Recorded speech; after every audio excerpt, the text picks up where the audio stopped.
Bonjour et bienvenue à l'émission Toute Direction qui met en valeur les organismes et personnalités de Forestville et des environs.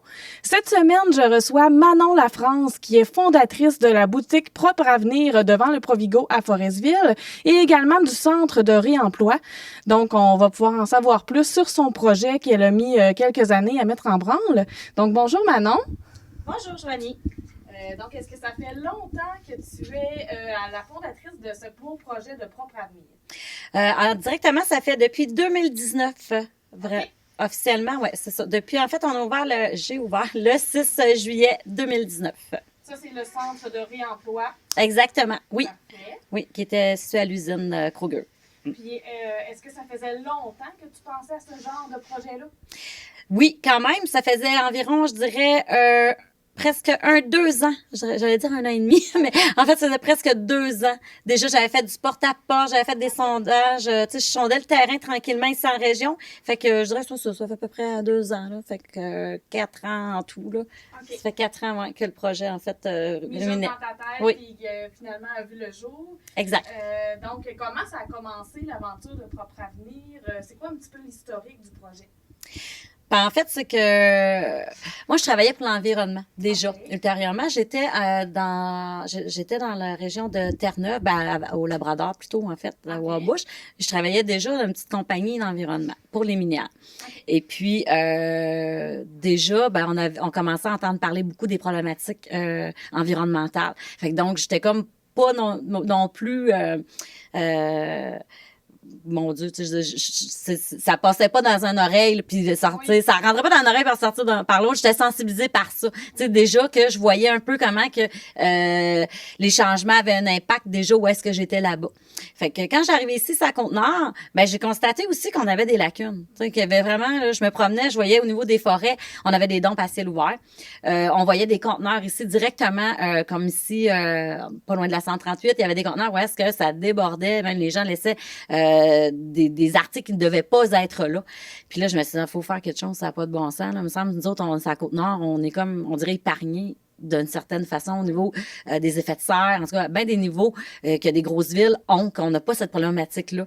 Fait que là, je me disais, Criff, dis-moi pas qu'on va venir comme, tu sais, comme les autres, où faudrait pas empirer, faut changer la donne. Oui, c'est ça. Fait que je pense que c'est là que ça a mûri. Fait que là, je me suis dit, oui, exactement. Puis j'ai dit, non, moi, on peut pas laisser ça comme ça, ne serait-ce que le peu qu'on fera, ben, au moins, ça sera ça. Oui, c'est ça. Puis donc, tu dirais que c'est quoi la mission ou l'objectif du centre de réemploi et de la boutique Propre Avenir? Ben, en fait, c'est justement d'épargner le plus d'articles possible, en fait, qui sont souvent enfouis ou souvent qui sont transportés par transport à l'extérieur. Fait que c'est ça le but premier de Propre Avenir, c'est qu'on veut éminiser le plus de déchets qu'on va, en le fond, transporter et traiter à l'extérieur de différentes manières. Fait que comme ça, ben si on en récupère le plus et qu'on le transforme ici directement, ben ça évite tout ça. Oui. Puis là, Propre Avenir, est-ce que ça prend la forme d'une entreprise, d'une coopérative, d'un organisme? Okay. Je dirais, là, je suis une entreprise. Donc, je suis une petite PME. Okay. Donc, c'est ça, faut gratter fort. Fait que, c'est ça. Fait que, dans le fond, par contre, j'ai beaucoup de personnes qui sont autodidactes avec moi. Okay. En dehors, justement, de ce qui paraît pas, là. Donc, puis je suis pas fermée à l'idée de quoi que ce soit éventuellement, tout dépendant de la tournure qu'il faudrait que ça prenne pour qu'on vienne à nos fins. Ben, je pense que c'est une chose à reviser.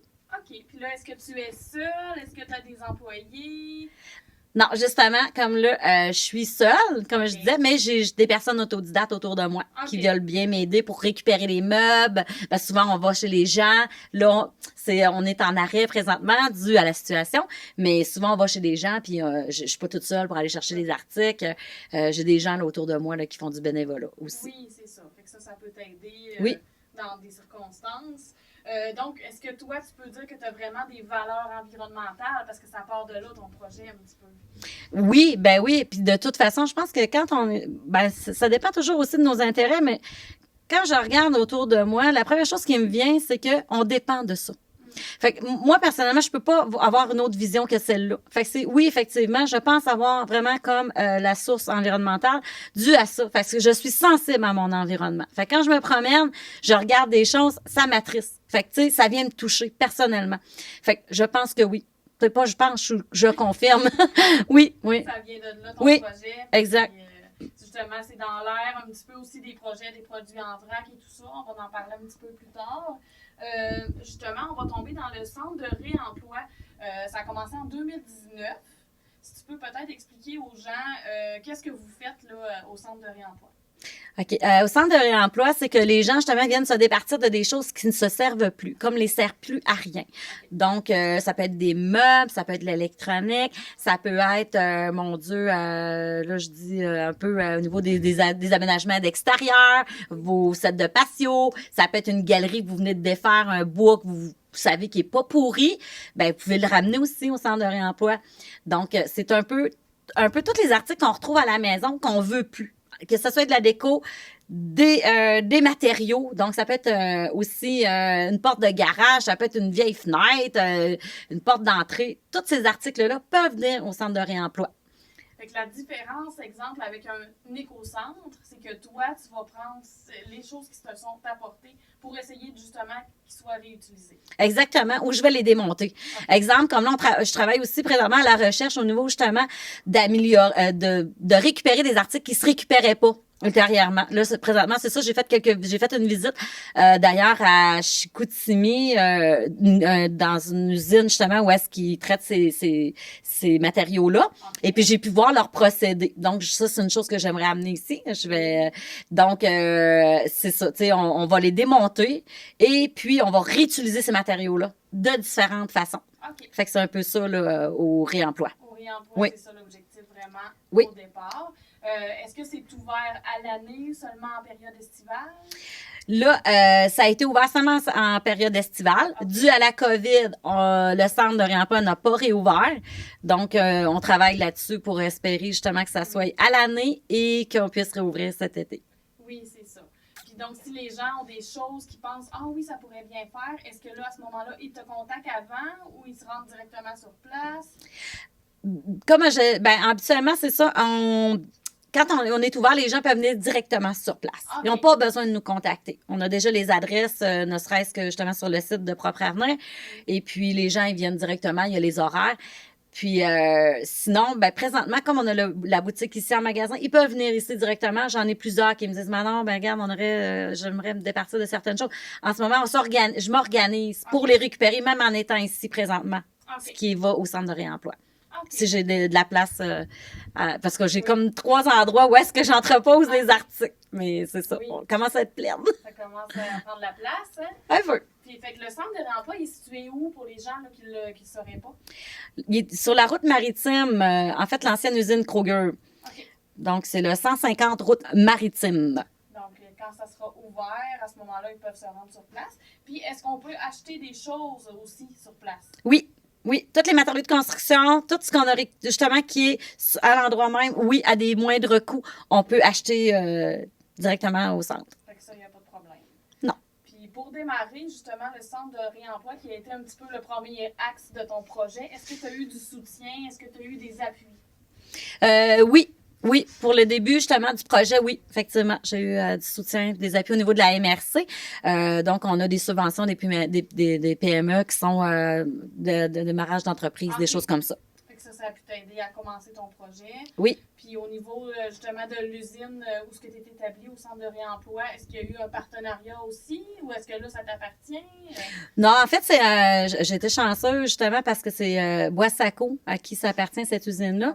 Ils ont bien voulu, en fait, m'allouer une place, un endroit. Ils m'ont loué une partie de terrain et puis c'est une location, là, en fait, avec Boissaco que j'ai. C'est ça. Grâce à Steve Saint-Gelais avec qui j'ai pu négocier cette belle entente. C'est un beau partenariat. Donc, on va prendre une petite pause, Manon. Et après la pause, on va revenir pour parler de la boutique ici, justement, devant le Provigo au centre Forestville et de tes objectifs là, pour l'avenir de ton projet. Parfait, Joanie. Donc, on est de retour après la pause avec Manon Lafrance, fondatrice de Propre Avenir.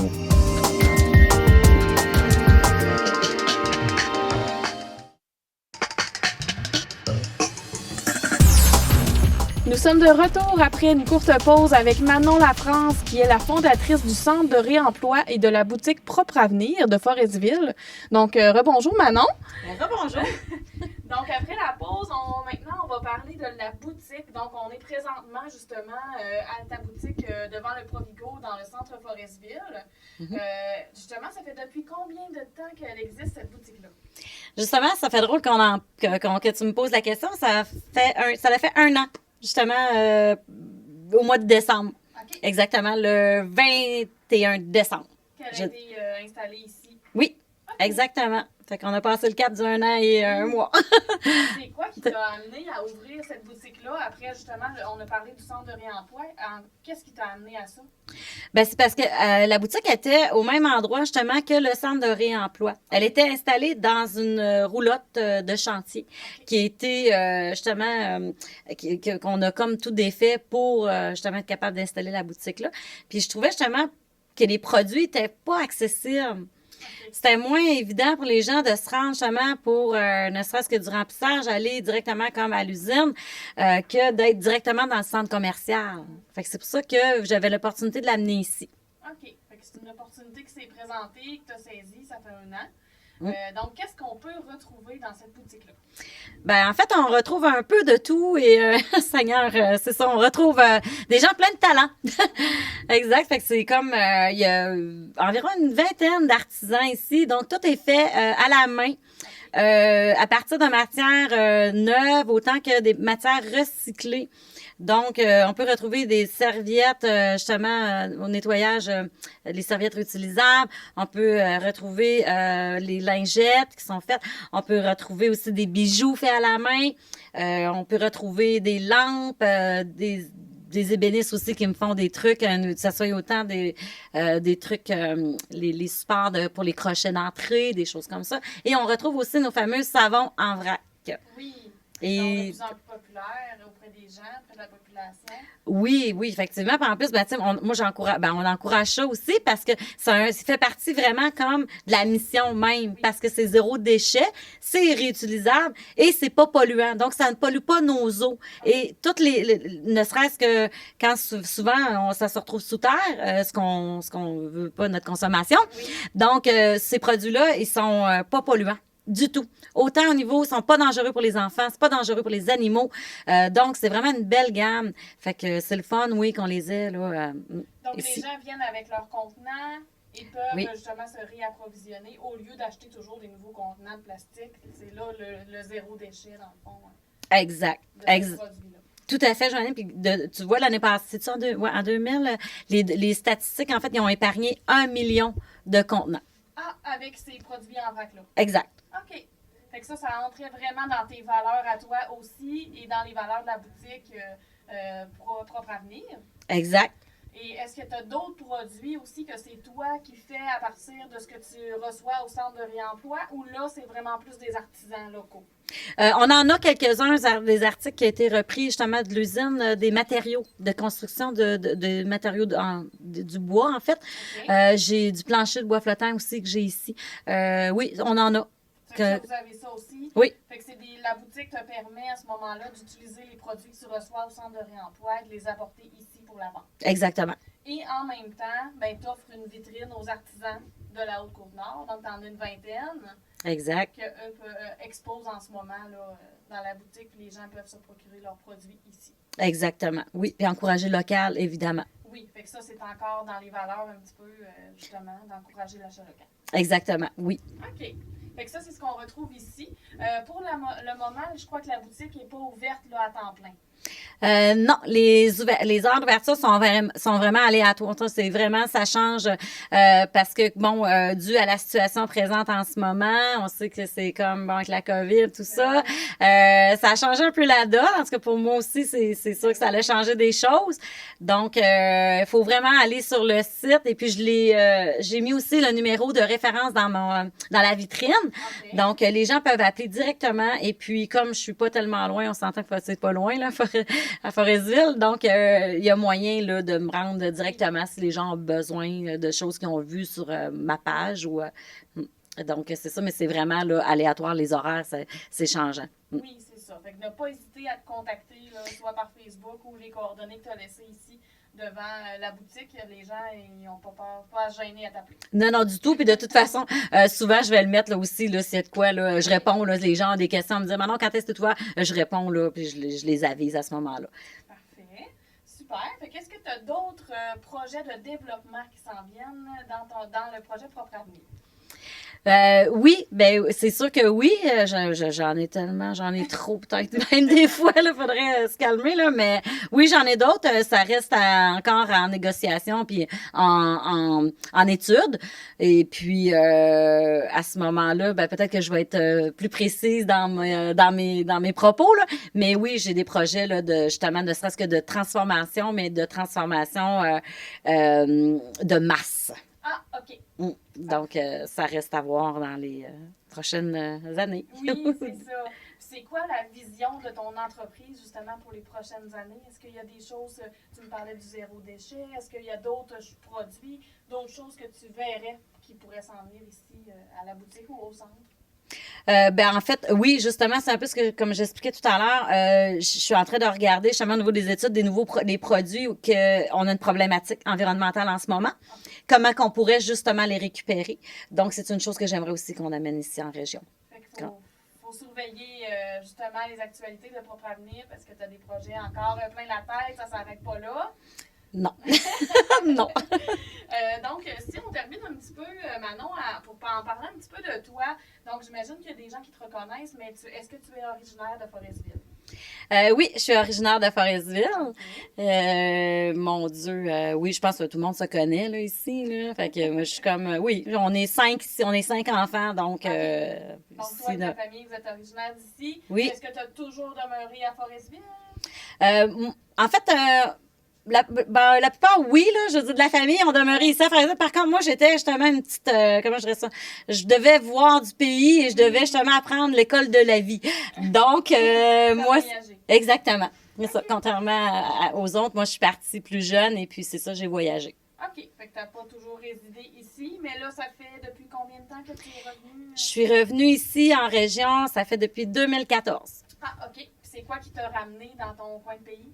En fait, c'est la famille. OK. Justement. Ben oui. La famille, puis comme je pouvais aussi, j'avais déjà comme l'idée du projet, et puis comme c'était, mon Dieu, la meilleure endroit où est-ce qu'on pouvait pas espérer pouvoir concrétiser ce beau projet-là, donc c'est ce qui me... C'est ça. Puis tu voyais qu'il y avait des lacunes aussi sur la Côte-Nord, comme partout. Là. Oui, exactement, tu sais, puis je me dis, Caroline, tu sais, on est chanceux là, d'avoir ce qu'on a, nous autres, vraiment, là, puis on le voit avec ce qu'on vit déjà, là.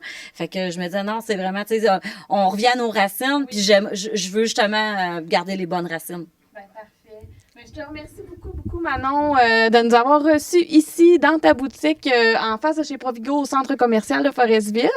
Donc, on invite les gens à surveiller tes heures d'ouverture, à venir visiter. Il y a vraiment des belles affaires à voir. Donc, n'hésitez pas à contacter Manon si vous voulez savoir vraiment les heures d'ouverture. Donc, moi, je vous dis merci. Merci à Manon, puis merci à vous, chers téléspectateurs, de nous suivre chaque semaine dans vos écrans. Et je vous dis à la semaine prochaine.